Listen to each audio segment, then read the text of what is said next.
John se tenait à la lisière de la forêt, encadré par d'énormes pins et un seul jonché de feuilles.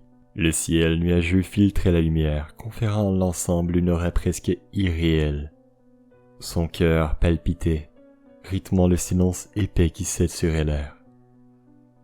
Ce silence n'était pas naturel, il était étouffant, comme si la forêt consommait chaque son. Ajustant son sac à dos et saisissant fermement sa caméra, John se rappelait son objectif, documenter le phénomène Bigfoot. Mais une appréhension insidieuse le gagnait.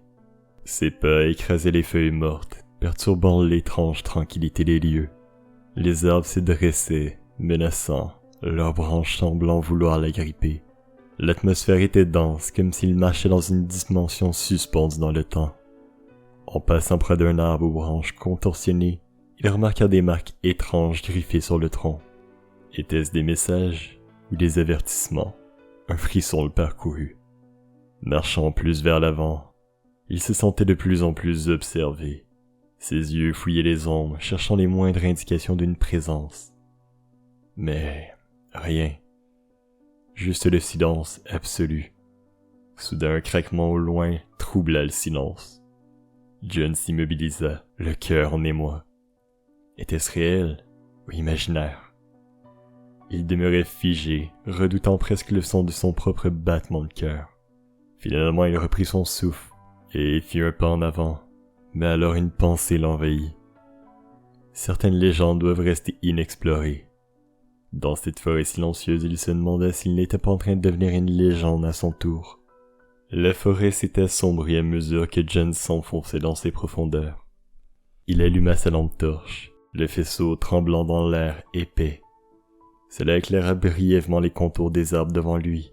Ses pas devenaient de plus en plus incertains, chaque bruit étant amplifié par la quiétude terrifiante qui l'entourait. Soudain, une odeur forte, presque nauséabonde, frappa ses narines. On aurait presque dit de la chair en décomposition. Il éclairait autour de lui, et finit par découvrir une petite clairière.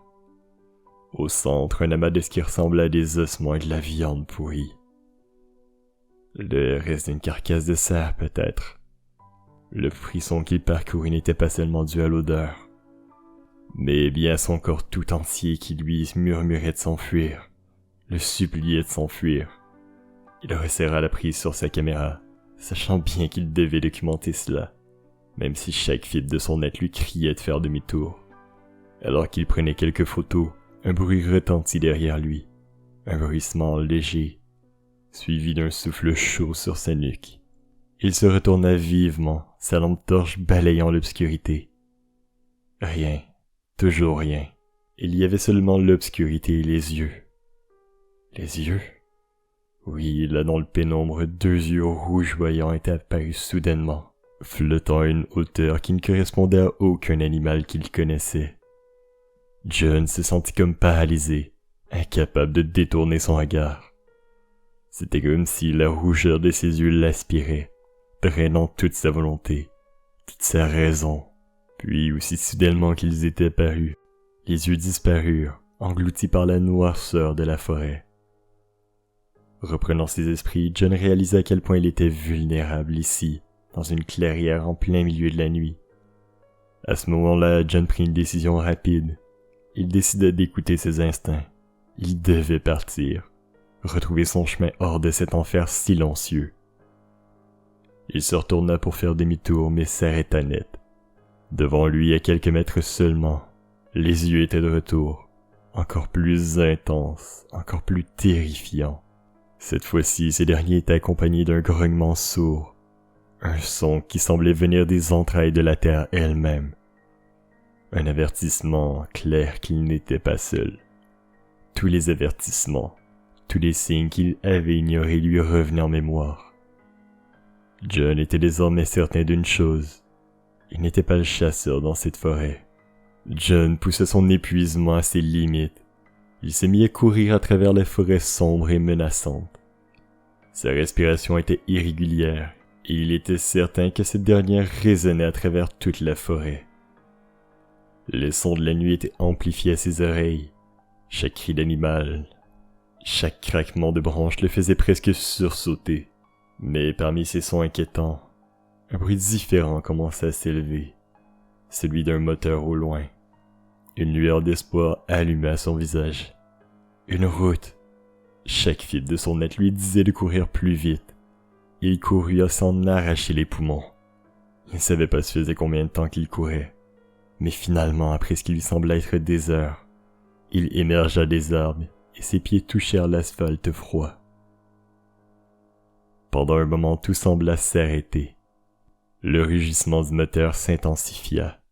Une paire de phares perça la nuit. Son cœur bondit de joie. Il agita la main frénétiquement et braqua sa lampe torche vers la voiture approchante en signe de détresse.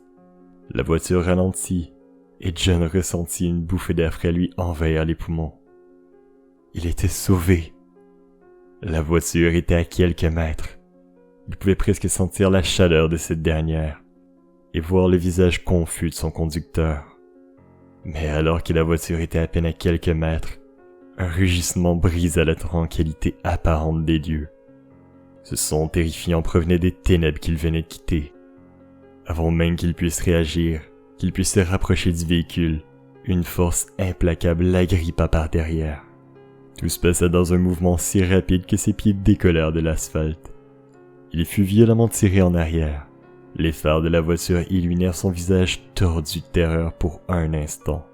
Alors qu'il était entraîné dans l'obscurité de la forêt, le dernier bruit humain qu'il entendit fut le grincement des pneus sur la route.